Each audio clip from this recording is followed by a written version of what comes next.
안녕하세요. 연화인포맥스 서영태입니다.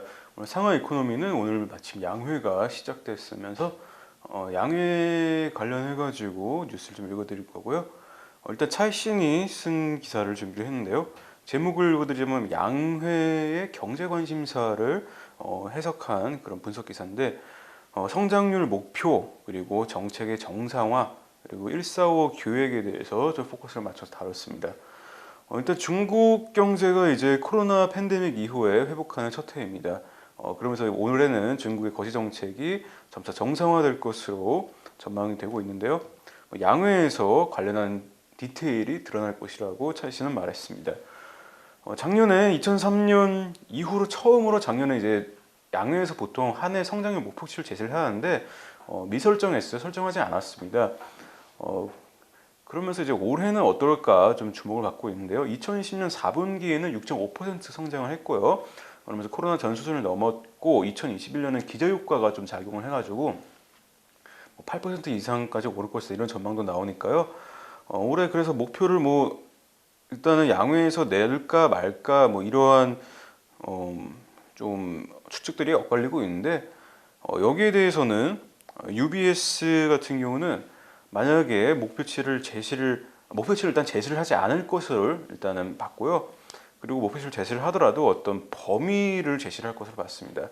그러면서 8에서 9% 정도 성장률 목표치를 제시를 하면은 그걸 이제 시장이 정부가 거시 정책을 좀 유지를 하겠다 뭐 이런 뜻으로 받아들일 것이라고 했고 또 6%대로 제시를 하면은 이제 정부 시장은 이제 정책 긴축에 들어가는구나 이렇게 받아들일 것으로 분석을 했습니다. 성장률 목표에 대해서는 뭐 이 정도 분석이 나오고요. 거시 정책 그러니까 재정 통화 정책이 이제 정상화되는 건 이미 이제 시장의 콘센서스로 자리를 잡은 것 같은데 결국에는 그래서 뭐 재정 적자 비율은 어느 정도로 가져갈 거지? 뭐 통화 정책 긴축의 그런 타이밍 시점은 언제지? 뭐 이런 것들이 궁금증이 되는 것 같습니다.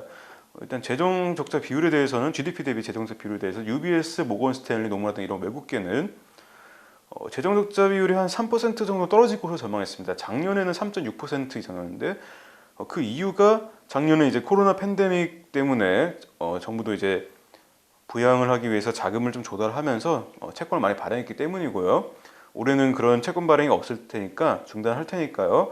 이렇게 떨어질 것으로 봤고 중국의 화타이는 이제 3% 일단 재정 적자 비율이 떨어지긴 떨어지는데 3%를 웃돌긴 할 것으로 전망을 했습니다. 통화 정책적인 측면에서는 뭐 최근에 있었던 이번 주에 있었던 일을 좀 잠깐 말씀을 드리자면은 2일날 이제 거스칭 중국 은행보험감독관리위원회 주석이 올해 대출금리 반등할 것이다 이렇게 예상을 하면서 뭐 시장이 오해하고 하락하고 뭐 그 다음날 다시 오르고 뭐 이런 상황이 연출이 됐는데 뭐 이때 이제 거스칭 주석이 발언이 뭐 구두로 금리를 인상 뭐 하려는 것이다 이렇게 시장이 좀 잘못 이해했다고 전문가들은 지적을 했고요. 고수칭 주석이 이때 그 발언은 이제 거시 정책이 자연스럽게 좀 처리를 하면서 대출 금리가 자연스럽게 은행 쪽에서 오를 것이다, 상업은행 쪽에서 오를 것이다 이렇게 예상한 것이라고 말들이 나오고 또 중앙은행의 어떤 금리 인상 사이클을 뭐 시작을 언급한 건 아니라고 제가 뭐 이번 주에도 좀 전해드렸습니다. 그러면서도 이제 통화 정책은 뭐 어느 정도 뭐 긴축에 들어갈 것이라는 분석이 나오는데요. UBS의 왕타워 이코노미스트는 통화 정책의 정상화의 리듬이 그래도 뭐 경제와 뭐 시장 상황 따라서 뭐 수시로 좀 미세 조정을 할 수는 있다고 말했습니다. 일단 뭐 그 코로나 팬데믹 관련해 가지고 좀 불확실성도 있고요. 뭐 이걸 또 반영을 한다는 얘기고 중앙은행이 또 크레딧 시장이랑 뭐 시장 금리 변화도 통화 정책을 이제 조정을 하는 데 있어서 반영을 한다 이런 분석입니다.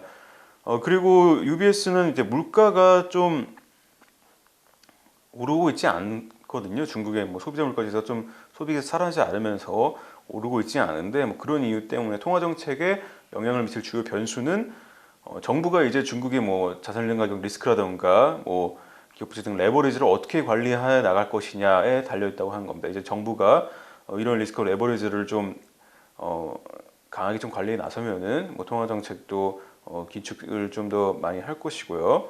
뭐 그런 의미고 또 인민은행이 가을에 이제 올 가을에 여갈피랑 MLF 금리를 소폭 올릴 수 있다고 UBS는 전망을 했습니다. 그러니까 타이밍을 이제 가을 정도로 보는 것 같은데요. 경제 반등세가 또 예상보다 도 강하고 또 미국 금리가 최근 오르고 있죠. 더 올라가지고 달러가 더 강세로 가면은 중국도 금리 인상폭을 더 키울 것이다. 이렇게 분석을 했습니다. 145 기획인데요. 145 기획은 14차 5개년 경제발전 계획이고요. 계획이라는 말을 쓰긴 했는데 이제 규획이라고 합니다. 이제 계획보다는 조금 더 포괄적인 그런 가이드라인 같은 뉘앙스를 담고 있고 기존에 이제 뭐 중국이 이제 경제발전 전략으로 쌍순환 신발전 전략 이런 것들을 가이드라인에 내놨었는데 양회에서 이런 것들이 더 구체화 될 것이라는 거는 뭐 다들 알고 계실 거고요. 모건 스탠리는 이제 145 기획의 이제 3대 방향을 뭐 제조업 업그레이드, 뭐 소득 격차 축소, 저탄소 경제 이렇게 찝었습니다. 저탄소 경제라고 하면은 뭐 여기에 대해서 어떤 언급이 나오면은 한국 투자자분들이 많이 관심 갖고 계신 중국의 배터리 관련 회사들도 좀 수혜를 볼 수 있겠고요. 제조업 업그레이드라는 거를 좀 설명을 드리자면 과학기술의 자주화, 미중 기술 갈등 중에서의 과학기술 자주화, 공급망 디지털화 이런 것들을 뜻하고 또 대외 개방을 해 나가면서도 제조업이 글로벌 시장에서 경쟁 우위를 계속해서 가질 수 있도록 유지하는 것을 의미를 합니다. 중국의 또 고위 관계자는 고위 경제 인사는 이제 그 쌍순환 뭐 신발전 전략 이런 것들이 이제 신발전 전략이 어떤 발전 정책이라기보다는 뭐 개혁 정책에 가깝다 이렇게 말을 했는데요. 그러한 관점에서 받아들이시면 될 것 같고요. 이어서 오늘 시황 전해드리겠습니다. 홍콩 항생지수가 현지 시간 기준으로 1.86% 하락하고 있고 선전 성분지수가 오늘 좀 많이 하락했습니다. 3.5% 가까이 하락을 했는데요. 상하이 종합지수는 2.05% 하락을 했습니다. 오늘 아시아 시장이 전반적으로 많이 하락했습니다. 어제 미국 나스닥 지수가 한 2.7%, 미국 장기 국채 금리가 상승하면서 하락을 했는데요.